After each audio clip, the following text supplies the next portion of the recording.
Dobar dan, ja sam prvi nevenčani, a ovo je moj san. Nedelja je 6 ujutru, pijem kafu, probudio me san. Ja stižem ispred neke ružne zgrade, a kao lep je dan. Poznato me lice zove, ajde kasniš, čekamo na tebe. A okolo su parkići, roditelji sa decom ubijaju vreme. Nerado ulazim na ta vrata, ne znam gde sam došao. Unutra još 5 ljudi i od tada sve je na brzaka postalo. Jurimo kroz mračne hodnike, u stepenice penjemo, hladna i visoka zgrada, a mi kao da na vrh trebamo. Stižemo do neke sobe, tu nas neko dete preuzima. Ono nam je kao vodič, pita nas da li nam treba uživo. Stižemo u neku salu, u ćošku kupujemo kao karte, to dete nam kaže, doktorka se potplaćuje, to znate. A mi kao tele ušarena vrata, ništa nam nije jasno, ali sve se dešava tako na brzaka i za pitanja je kasno. Okrećemo se i tada je ta sala već prepuna ljudima, te radne uniforme, samo se pogleda smo sa drugima.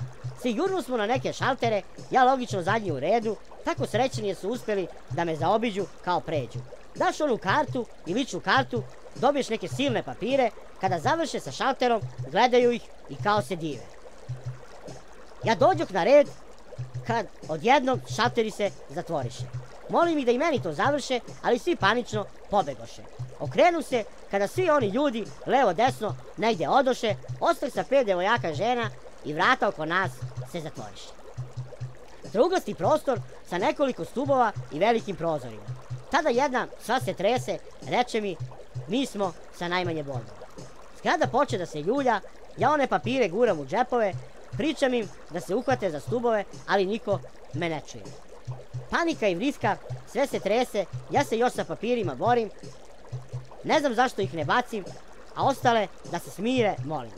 Potresi stadoše, poče zgrada da pada na bok, nekako polako, papiri u rukama, gledam kroz prozor, skramenio bi se svako.